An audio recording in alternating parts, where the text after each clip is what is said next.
Hello, everyone. I'm Alex Mitchell. I am a soon-to-be graduate of UNC's DPT class of 2024. Today, I'm honored to bring to you an interview that's close to my heart. Dr. Frank Church is an esteemed biomedical researcher and professor, as well as a longtime mentor of mine, who I first met taking his biology of blood diseases class in undergrad. Shortly after that class ended in 2014, Frank received a diagnosis of Parkinson's disease. In our conversation, he thoughtfully and candidly explained his experiences, discussed his work researching his own diagnosis, and shared his appreciation for physical therapy as a crucial treatment for persons with Parkinson's. I hope this interview continues to inform and inspire future therapists, especially those with an interest in working with neurodegenerative diseases. Thanks so much for listening to our conversation. So you asked me a question when we were first talking about this, and you asked me why Parkinson's, why is this an interest of mine? And I'm still trying to remember what I told you then, but I know that my answer now, a lot of the interest came from you, just knowing I was one of your former students. I took biology of blood diseases with you, and it became something that wasn't just a nebulous condition that people have. It became something that studying this actually is making a difference to someone I know and someone I really enjoy being around. It became a lot more interesting. And then physical therapy, of course, plays a big role in a lot of the treatment. Huge role in a lot of the treatment. Yeah. And you've taught me a lot of stuff that I would have had no idea that physical therapists could do, even working on a golf swing together and doing all sorts of things too. So just as a start, tell me a little bit about yourself and your diagnosis.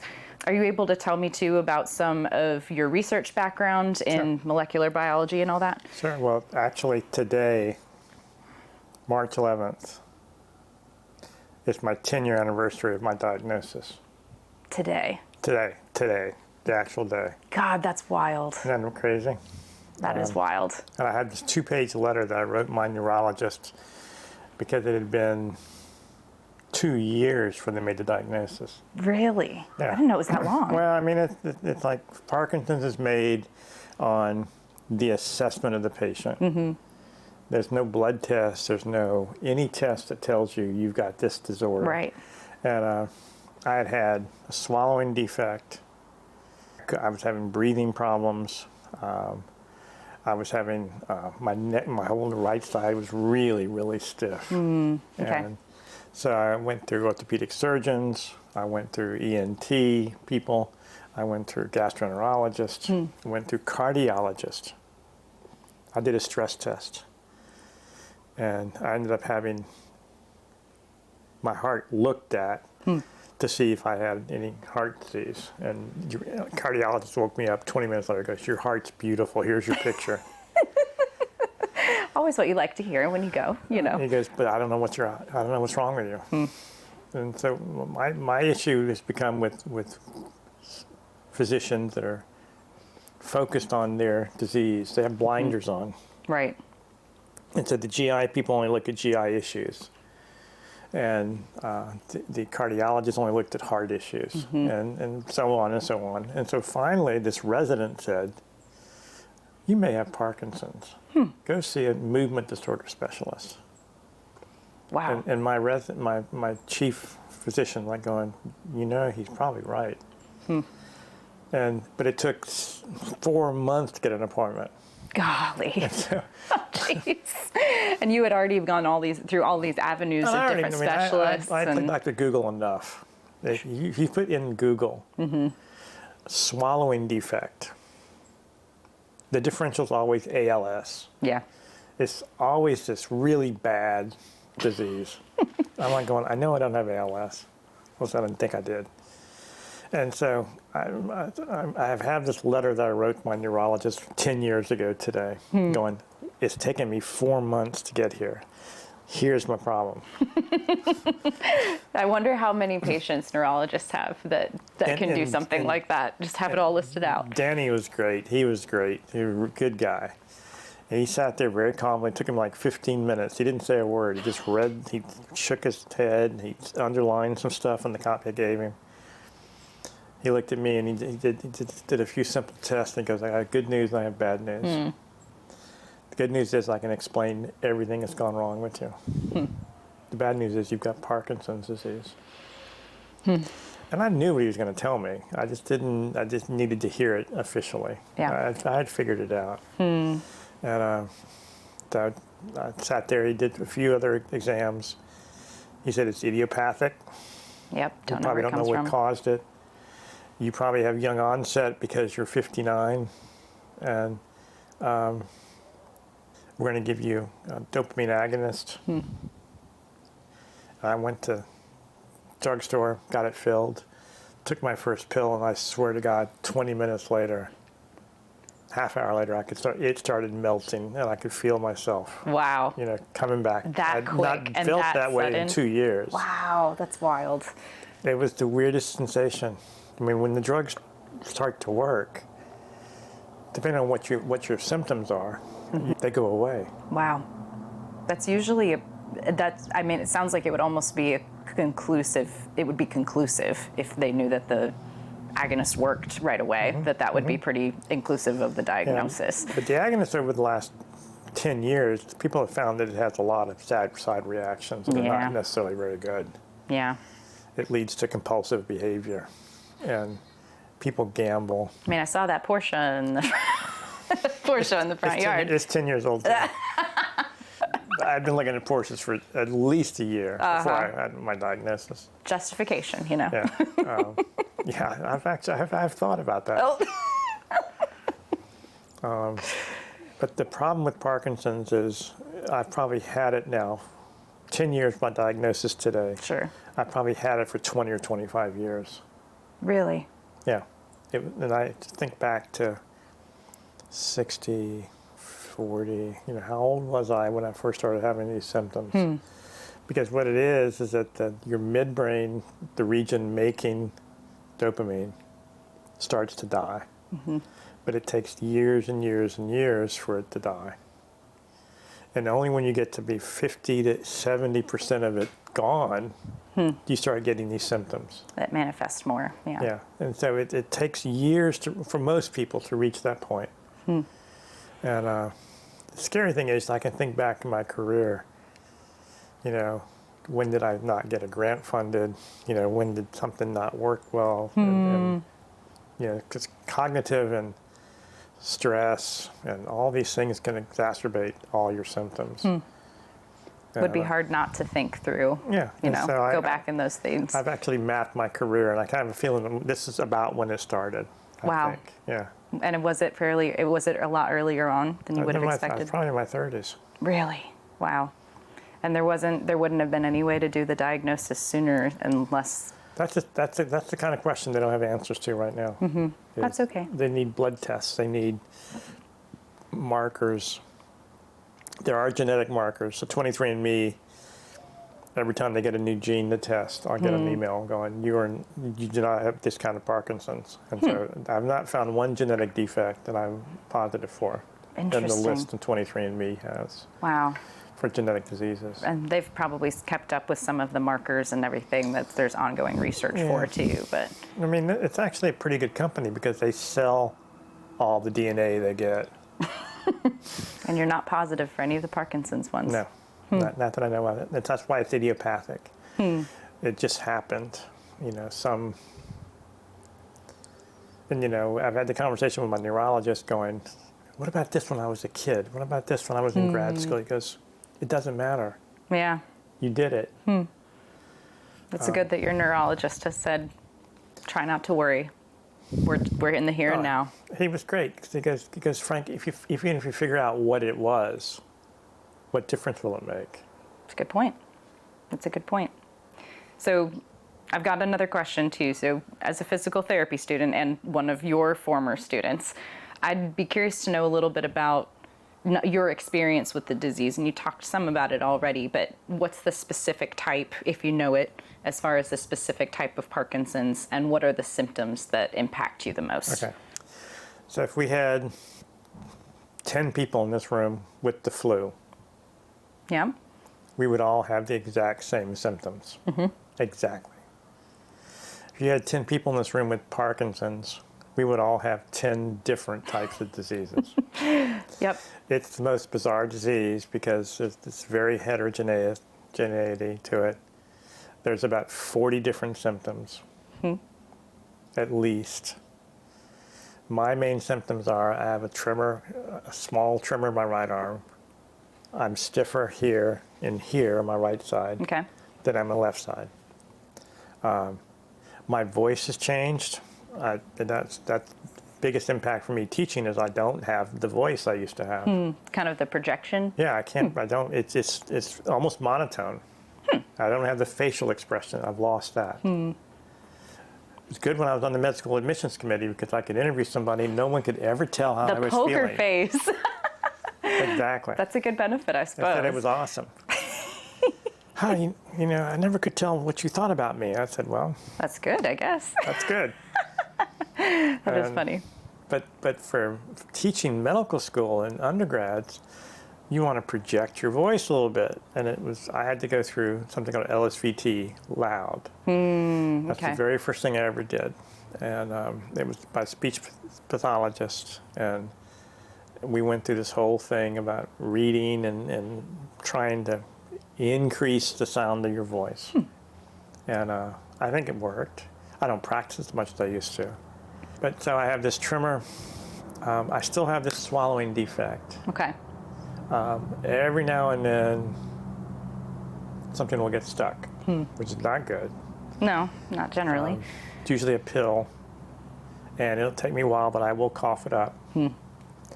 So it's my voice, the tremor, general stiffness, and I have executive function problem. I can't read a map very well. I really can't. And my focus is not as intense, it's not as direct as it used to be. My mind kind of wanders. I used to be able to multitask. I used to think I used to be able to multitask, do all these things at the same time. Now I do it because my mind just wanders this way, and then it wanders this way, down one and then trail, it wanders this way, and I'm going, another oh my trail. God, what am I doing? Why am I over here? Interesting. Yeah. Now, have there been therapies that have been particularly helpful that you noticed the difference? I mean, you mentioned the speech, some of that. I know we're going to talk about PT at some point too, but are there therapies or even the medicines, if there's something about the Cinemet that seems to help you too? Well, the good thing about Parkinson's, it's a neurodegenerative disease. And that means it's progressive and it's chronic. You can treat the symptoms, the motor symptoms, the stiffness, the imbalance, the tremor, with levodopa and carbidopa, which is the precursor to dopamine. And so I take that every 4 hours. And it's just incredible because, like I said a few minutes ago, you can feel it. It melts in and turns on in about 45 minutes. You can just feel it. I'm on the golf course, and I take it in about 3 holes. It's amazing how your coordination comes back. And it's not so much power, but it's basically when you swing and hit something, you can see the ball, you can swing your arms. It just feels like it's what it's supposed to be like. Sure, a lot more of a smooth motion. And then when it's going off, it's just the opposite. You can't swing. You feel like you've lost power, you've lost coordination. And so there's this balance and imbalance with this drug. And that's the bad thing about it. Yeah. That's why that's why you can use dopamine agonists, because it has a much longer half-life. It's a much more potent drug. But again, like I said, it has some significant side effects. So the main drug I'm using is levodopa and carbidopa. The brand name is Cinemet. Cinemet. I take it 5 times a day. And my condition requires me to take a couple hundred milligrams of this pill about every 4 hours. And so nothing has been found to slow down the progression of Parkinson's except for exercise. And Love to hear it. yeah, and it's been 20 years ago when the physical therapists and physicians talked about it, they thought exercise was bad for someone with Parkinson's because they were stiff. And that might make it worse to lift weights, get stiffer. And it turns out that that's actually a good thing, to work out and do that.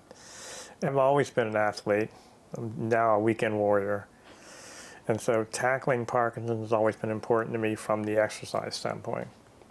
And my first my first experience My first fight. with a physical therapist My was first in rumble. UNC for the LSVT big program. And the whole idea is that when Parkinson's, you feel like things are normal, but in reality, things are small. And so they want you to do things big. Yep. And so instead of reaching for that cup, I'm doing that. They want you to reach Overreach. over it. Yep. And do all these exaggerated things. So you do this really exaggerated program. It was incredible. There were maybe 10 different exercises. Okay. And we did it every day, 4 days, for an hour a day for 4 days a week for 4 weeks in a row. It was incredible. I was limber. I was loose. Improved your golf game probably. And Yeah, it really did. I mean, that's a ton of big movement. You wrote a Yeah. paper on that. I did. Of having golf be, at And- least an adjunct therapy in many ways. Yeah, so part of the therapy too was they had to get me in and out of my little car. They said, you have a small car, so it's gonna be hard for you to get in and out of your car. Yeah. And so one of the things we did, we practiced getting out of the car, and you practice using your muscles and going up and sitting down, because the whole idea is that you don't want to just collapse. Nope. You want to go down slow. And intentional. That's good. Yeah, and so we did that. We did that every day. A beautiful sit to stand to sit. Right. Well done. And then we go out in the parking lot. They go, okay, oh, you really do have a small car. Oh, savage. So we had to practice getting in and out of the car. And some of it was practical like that. Yeah, of course. Some of it was actually, they had me on these multi-balance things Okay. to keep me imbalanced. And they had me practice my golf swing, Oh, okay. practicing my tennis serve. And 'cause the whole idea, one of the bad things about Parkinson's is you lose your balance and you fall. Yeah. And one of the biggest things about getting older is increased risk of falling and hurting yourself by breaking your hip, Spending extended time in hemorrhaging the your hospital. brain. Yeah. and Yep. So people with Parkinson's disease have a 9-fold increased risk of falls. Jeez. Yeah. And it's just because you're imbalanced, you're crooked. And so that's one of the, I am crooked. I mean, I've noticed it when I sit. Crooked man. I'm a little bit crooked. And that was one of the things we worked on. Just kind of knowing where your body is in space and having the balance and there trying too. to correct it. Very cool. And so let's see what else. Where are we? I was about to do a pivot a little bit because we're talking about exercise. Okay. Could talk about our Exerkines review. But the question that I had regarding that is that knowing that exercise seems to be at least a stop or at least a pause on some of the neurodegeneration bit, are there any molecular pathway, relating somewhat to your molecular side of things, are there any specific pathways in Parkinson's that you're finding particularly intriguing or promising as far as future research? So my understanding of Exerkines and exercise is that when you do aerobic exercise and you get your heart rate up, or when you do resistance training and you lift weights and you get your heart rate up, there is about 9,000 metabolites that are released from a single bout of exercise. 9,000 from your skeletal muscles alone into the bloodstream. 9,000. That's spectacular. It's unreal. Go exercise. And so some of those go to your brain, some of them go to your liver, some go to your pancreas, some go to your heart. It's this natural protection system. And I don't think we've evolved to defeat Parkinson's, but I think we've evolved to have this natural protecting mechanism to prevent many different diseases from happening. Okay. That's my belief in it. And so there's something going on in somebody with Parkinson's, that over this period of time when their disease is developing, this neuroprotective mechanism that maybe the person doesn't exercise, maybe they've stopped exercising, but there's something switches in the brain, and that these neurons start to die, and your body can't respond. Yeah. And the section of the paper that I'm working on, that we're writing together, that I'm working on right now, is trying to figure out why could that happen. Right. Is there an age dependency? Am I much older than you guys? Do I make fewer exerkines? The answer is yes. As adults get older, they can become frail. They can have something called sarcopenia, and their muscle mass starts to waste away. Right. That's a real bad thing if your skeletal muscle is really an important part of your It's not making exerkine network. Right. And that's another part of the paper I'm working on right now, because there is a difference when they measure normal people, people with frailty, people with sarcopenia. So sadly, as we get older, we start to atrophy if you're not active. Right. If you're active, your muscle mass can remain the same or get bigger. Your exerkine levels Are going to stay the same. stay the same. And if there is a neuroprotective element of exerkines, as there is the suspicion, then there has that neuroprotection that lasts so much longer if the exercise is a part of the regular routine. Yeah, and so the incredible thing about exerkines is that if you decide to make this change in your life, let's say you get a diagnosis of Parkinson's, and your physical therapist says, I want you to start exercising 4 days a week, and I want you to do this exercise program, I want you to do this weightlifting program, I want you to start walking or start swimming, whatever you want to do. You need to do this 5-6 days a week. Right. And if you can do it for 5 years, you may slow it down.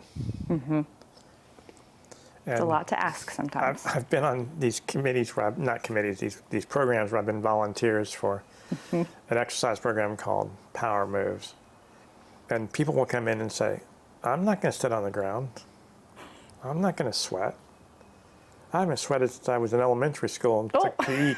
I'm not going to do it now. So there are just a lot of people in this world that just will not exercise. Right. Right. We run into that problem as PTs often too. Yeah. How do you get buy-in from someone that hasn't exercised since they were in physical education? So that natural part of their protective mechanism, these exerkines, will never be there for them. But it's not, you can't blame them. I read a paper recently that 1 out of 3 of adults never exercise 1 out of in the 3. world. Gosh. They don't want to, Wow. or they don't have time to. Boy, that's a higher percentage than I More would have than thought. 1 out of 3, something like 40%. Golly. Okay. The thing that, to me, no matter how well read this paper is that we were writing together, that physical therapist or that neurologist or that occupational therapist or that trainer has got to convince that person exercise is good for you. Right. And if you can do that, you're halfway over the battle. Just convince them to move, right? And I've never been a problem.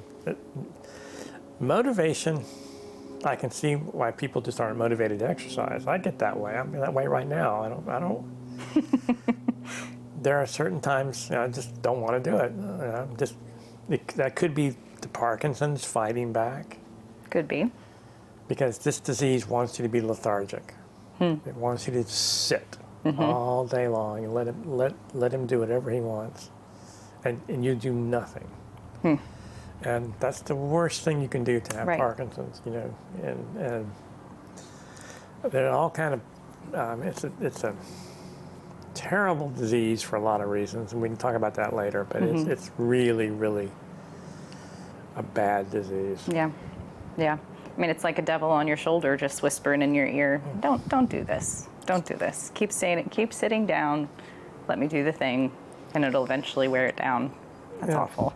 And it eventually will break down the barriers and it will win. And the stages of Parkinson's are scary because if you go stage 1, 2, and 3 are all relatively normal, 4 and 5 are just horrendous. Are you talking about Hoehn-Yahr, the Hoehn-Yahr staging? Yeah, and they're horrible sounding. And I've seen people like that. I actually just had a friend die from Parkinson's. Yeah, I remember. But I've been to meetings before where you're surrounded by people with Parkinson's disease, and they'll just run into walls because they can't stop. And it's so sad. It is. Or eating lunch with a couple, 2 sisters, and one of them is feeding her sister because she's got her Parkinson's progressed so much she can't get out of a wheelchair, she can't feed herself, and she was starting to have a hard time swallowing. Yeah. And you just like look at this going, how long have you had this disease? And sometimes it's only been like 5 years. It's a lot of endurance. That's why I said, everybody is so different because it latches onto you differently with every person. Right. 40 different Parkinson's diseases, right? Practically. Yeah. And so I think that for the most part, I'm 10 years in and I'm still doing pretty good. Whether or not that means it's not progressing very fast, or I'm doing something right, or I'm just lucky. And do you know what stage you are? On the Hoehn-Yahr? I have no idea. I would assume you're in the 2, 1 or 2. 2 something probably. Yeah, but just curious. But so the neurologist does this pull down thing on you when you go to see him. It's like they send you out in the back of the wall down the hallway, and they say you stand in front of the hall, and they're talking to you, and then all of a sudden they just grab you and pull. That's it. I know. And I've never taken more than 1 step. Awesome. In 10 years. The perturbation test. Yeah. Is what that's called. It so pisses me off when they do it. It's like, you know it's coming, but you don't know when it's coming. You don't know when it's coming. That's the point, though. Danny will say, I'll catch you. I'm going, sure you will. Sure you will. But so I'm determined, and I've never fallen. That's great. Which is really, really a bad sign. I've known people that fall like once a day, once a week. Yep. I'm like going, you're kidding. No, I fall a lot. Wow. I'm glad you've never fallen. That's cool.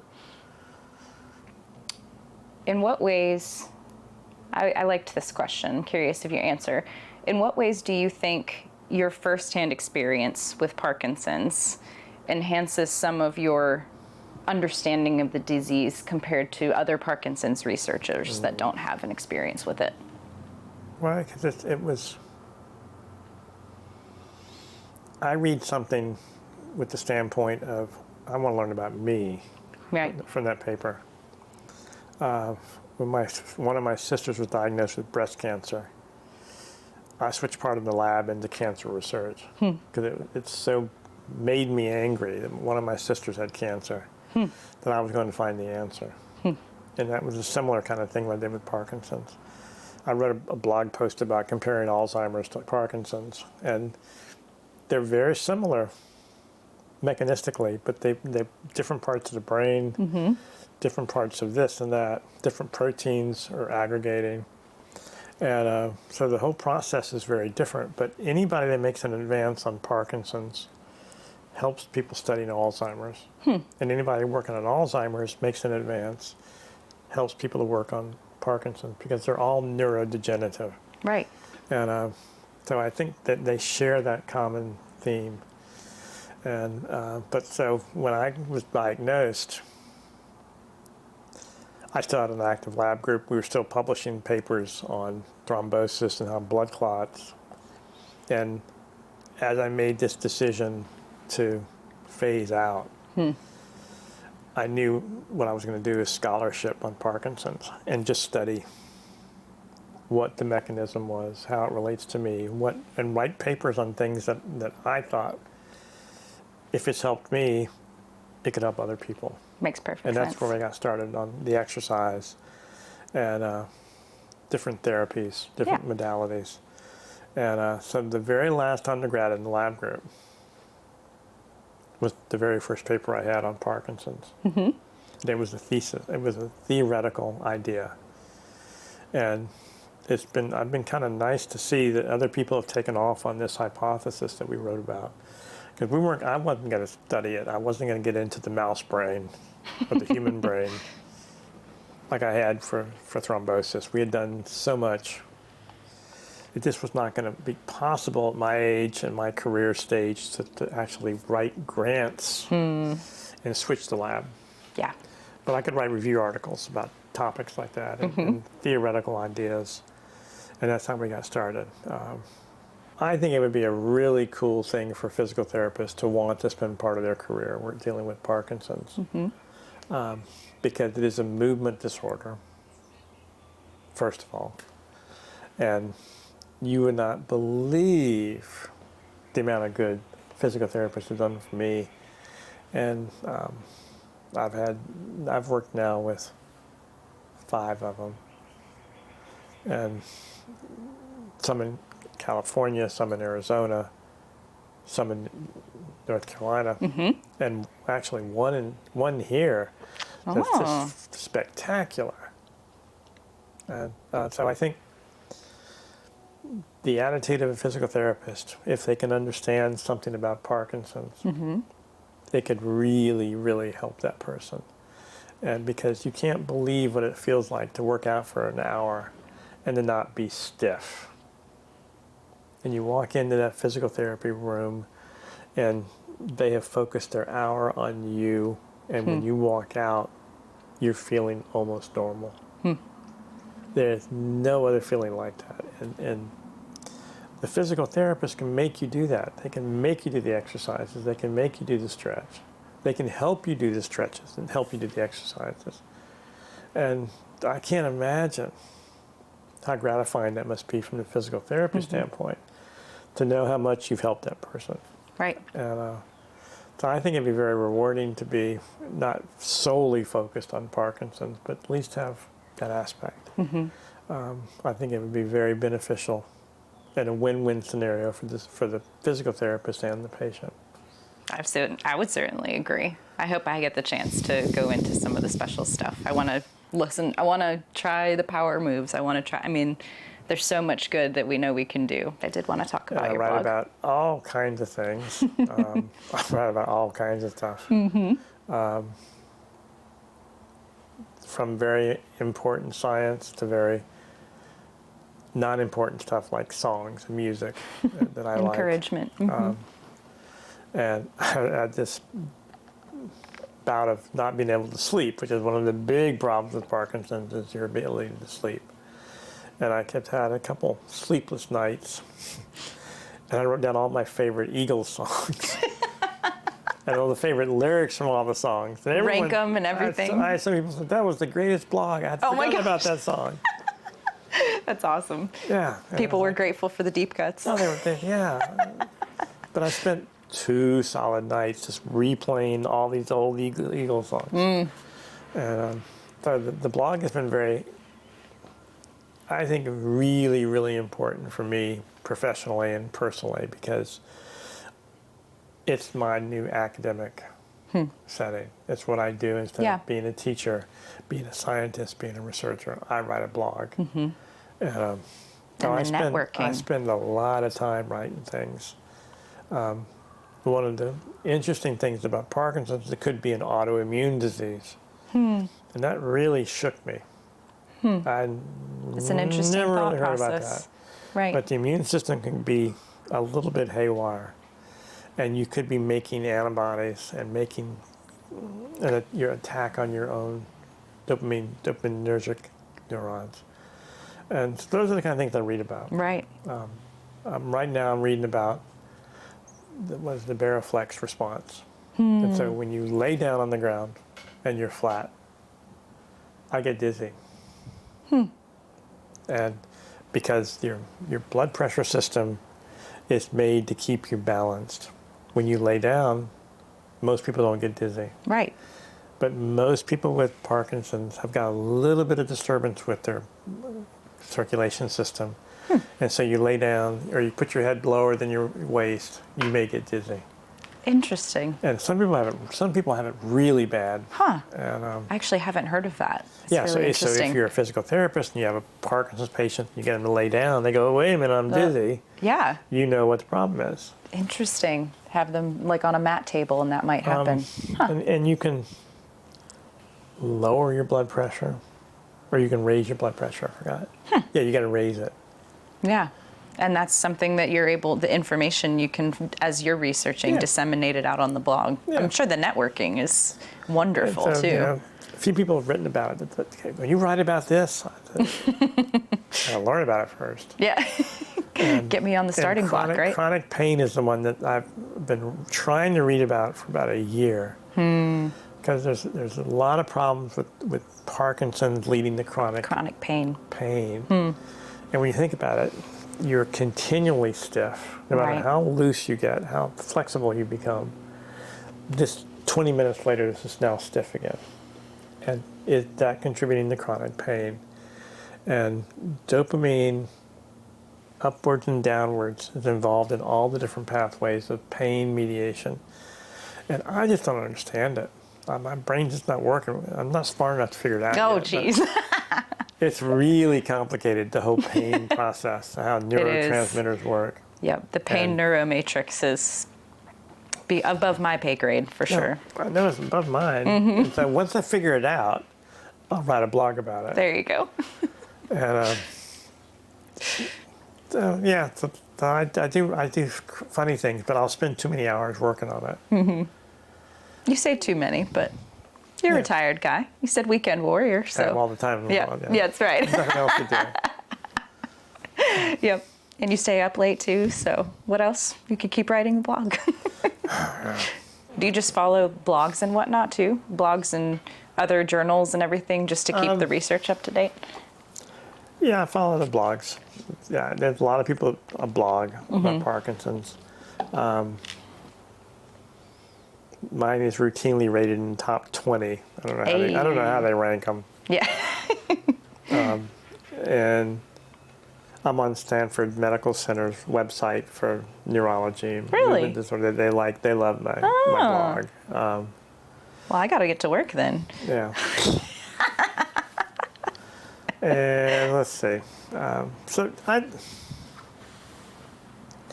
I get these ideas for writing papers, and then like I flesh out the idea, and and I find the people who help me write the papers. Yep. I've written several papers by myself, but they're not nearly as much fun. And I like the team mentality much more. yeah. It's much more fun to write it with Oh, other yeah. people. It's much more viable and a better concept to have other people help you write. But the literature, there's just so much going on Parkinson's and exercise, you name the topic, Yeah, yes. that I think I will never run out of ideas to. Gosh, Okay, final words. I can't think of anything else to tell you guys. We've talked about a lot. we did. I know. Got a lot of good stuff here.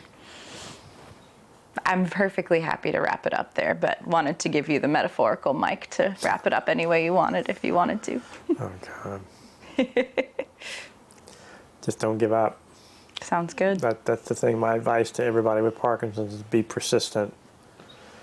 Don't give up, no matter what. Listen to your PT, listen to Yeah. your neurologist. And if you're a physical therapist, it may take you a while to develop the program for that Parkinson's patient. They may have frailty. They may have all sort of other things going on. It doesn't stop other diseases. Since I've been in South Carolina, I've now been diagnosed with arthritis in my hips and my knees. So I have this added stiffness and added pain, and that's why I need to go see a physical therapist, not because of my Parkinson's, because Right. of my hip is sore. And I may need a new hip. I may need a new knee. And so it doesn't stop other things from happening. Right. And we forget about that.